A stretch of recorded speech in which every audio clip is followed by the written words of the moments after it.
Hello guys, and welcome back to another video. In today's video, I'm going to be teaching you exactly how to use your faults and weaknesses as weapons. And today's video is actually a concept which I learned recently. Not really recently, I understood it, but I learned it and learned how to articulate it recently. And some of that help comes from Charlie Morgan, so I'm going to give some props there.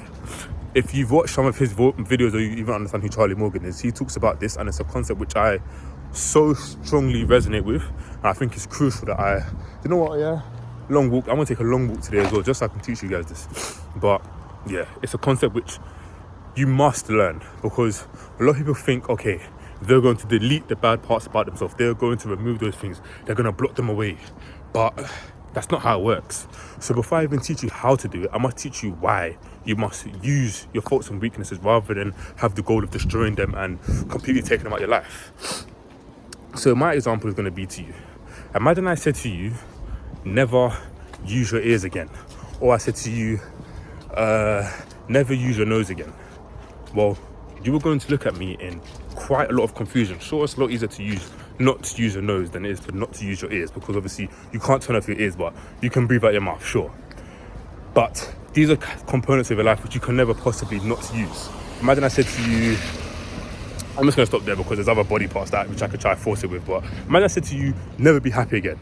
You look at me and say, that's insanity, which is exactly why I say to you, you can't say to yourself, okay, I'm never going to use maybe my introvertness, or I'm never going to use my anger, I'm never going to use these things, because they are parts of your body, they're parts of who you are, they're just mechanisms which us as humans, we've learned how to utilize. Like, for example, anger is literally just an emotional reaction to a situation which you don't like.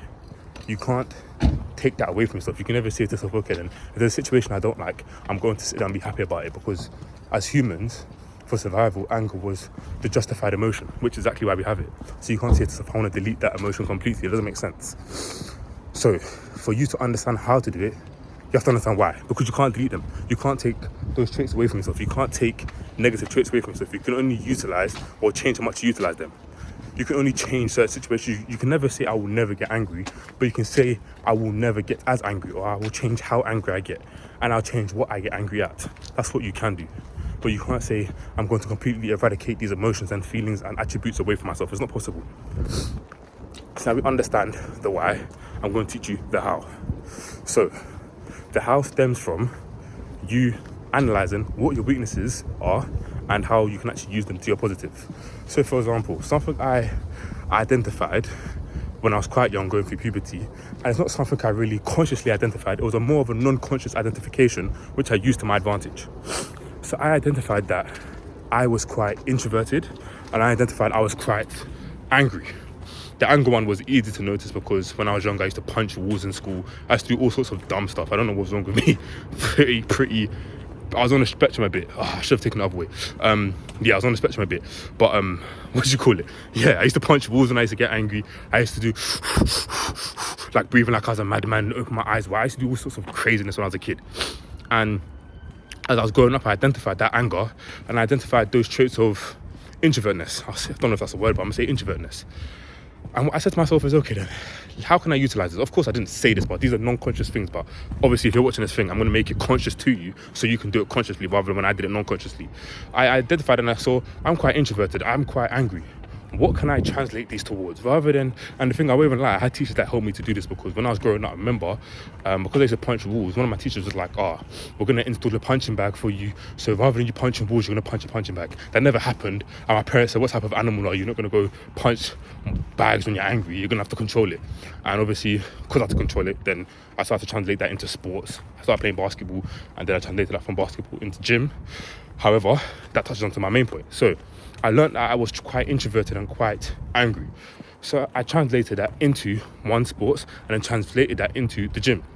And of course there was the negative side of it, because it got me into like drugs and like girls and all these sorts of things. But luckily I had to stop that drug side and girl side, but I kept the gym side. I saw that I'm quite introverted, even though I have my extroverted moments. I believe that I'm quite, it's going to sound cringe to say this, but I'm quite, what's the term? I think it's a extroverted introvert or introvert extrovert, one of them two. I have a bit of both of me. I think it's like a middle trovert, something like that. It exists. But that's the type of person I realize I am. I am very high on both sides. I have moments when I want to really be extroverted, but I also have moments when I want to be really introverted. And the way that I've used that as a weapon is because I have those moments when I really want to be introverted, when I really want to be by myself. It means when it comes to times, for example, winter, I can walk on the street by myself and record a video and not really care. Because part of me, if you look around on the street is flipping empty. The introverted side of myself loves this, but additionally the extroverted side of myself also loves this, because I'm outside just walking and talking. But what type of person do you see on the street just walking and recording themselves talking? Apart from like content creators, the average person not doing this, the anxiety is killing them. But I'm just doing this because one of the extroverted side, but also the introverted side to me is like I'm by myself. I'm happy to be myself. I'm happy that I'm by myself. So I have the endorphins allowing me to just do this and record. Additionally, when it's time for me to sit down and crunch my laptop, easy. I don't struggle to do that. It's easy because it's part of my extroverted side. That is how I utilize one of my quote unquote weaknesses as a weapon. I've translated a negative side of myself into a weapon, because there's times when I need to be introverted. There's times when the work has to get done. Imagine I was constantly extroverted and I always wanted to party. I'll be outside, I'd never get any work done. I'll never record these videos. I'll never even upload these videos, especially because when I upload these videos, I have to sit down on my laptop for like a long time because I don't have a MacBook. So I upload it from my phone. So I download it from my camera roll into OneDrive, from OneDrive onto my YouTube channel on my computer. Imagine that. Imagine the time. Imagine I was extrovert and I'm like, bro, I don't want to do this. I'd rather be outside chilling with people. There would be no time for me to get these things done. But that introverted side to myself, which could be seen as a weakness, because it's like, okay, sometimes I don't want to sit down and talk to people. Pardon me. But because I use it to a strength, it is now a weapon. I've utilized that in my life. And to touch upon when I was younger, because I had the introverted moments, because I had the moments when I was like, okay, I want to be by myself, I'd go to the gym, put my music in my ears, and I'd crunch. It was complete crunch time. I'd get myself into the gym, I'll start banging those weights, lifting those weights in the gym, doing what I need to do by myself, because I had no one to think about, no one to be trying to talk to. It was just me, myself, and the gym. I didn't care about anybody else around me because of the introverted moments that I had. I said, rather than me going and talking my head off inside the gym, rather than me going on trying to become buddy with everybody, of course there's moments and times for that, because how are you going to get spotted if you don't know anybody? And it's a lot more fun in the gym when you know people and have friends that you're with. But those introverted moments is where the real work got done. When I was like, okay, let's go past failure. And that's why I got that aggression. I won't even lie to you guys. It's a habit which I still have to now. If I'm going to have a really good session, I have to be on TikTok. I'll be scrolling on TikTok and I'll be watching gym edits while training. Call me cringe, I don't care. It is one of my habits. I'm not going to lie, and I like it. I slap pre-workout in, I slap TikTok on, and I'm sitting there. I turn my phone upside down. I put my phone on the floor. Sometimes I don't even turn upside down. Sometimes I like, for example, I just put the video in front of me. Like, let's say I'm doing like seated row. I put the video in front of me. I sit down and row, because that's just one of my habits. And I learned that from my introverted side. Rather than me going around talking to people trying to train, no. I put my pods in, I sit there, and I do what I need to do, because that's part of my introverted side. That is how I truly get the work done inside of the gym. That's exactly how I get the work done inside when I'm on my laptop. But that comes from my introverted side. If I was extroverted, I'll be talking my head off 24/7 and never get big. You see, it's the people who talk the most in the gym that aren't the biggest. Or it's the people who came from the most deepest depression or the craziest heartbreak, who had their moment of silence, that were training their hardest, became hench, and now they speak. You see, but the majority of the time when you see people get hench, it's from that period of loneliness. And that stems from the introvertness. Let's say, for example, you was lonely. Let's say you're saying to yourself, okay, I'm lonely right now, and that's your weakness, that's your negative habit in your life. Well, use it as a positive. Because you're lonely, because you have no one who's around you, it means you have more time to learn skills. There are many guys I know who waste so much time sitting on FaceTime to just girls, random girls, who they think they're going to talk to. That's what I used to do when I was younger. The amount of time wasted doing that, oh my days, the amount of skills I could have learned. The place where I'll be right now, like for example, as I said, sometimes the negative traits come from the introvertness. For example, I used to game a lot because I was quite introverted. Because I was quite introverted, it means that, okay, it was a lot easier for me to go and stay at home and do things by myself. So it was easier for me to masturbate, sit there and game, do FaceTime. I was doing all these sorts of dumb stuff when I was younger. But because I then made the translation, I was like, okay then, rather than wasting it on random stuff, let me get work done. So my back is itchy, bro. Let me get work done, yeah? I now use my introvertedness to get work done. Back then I was using it to play games and talk to girls.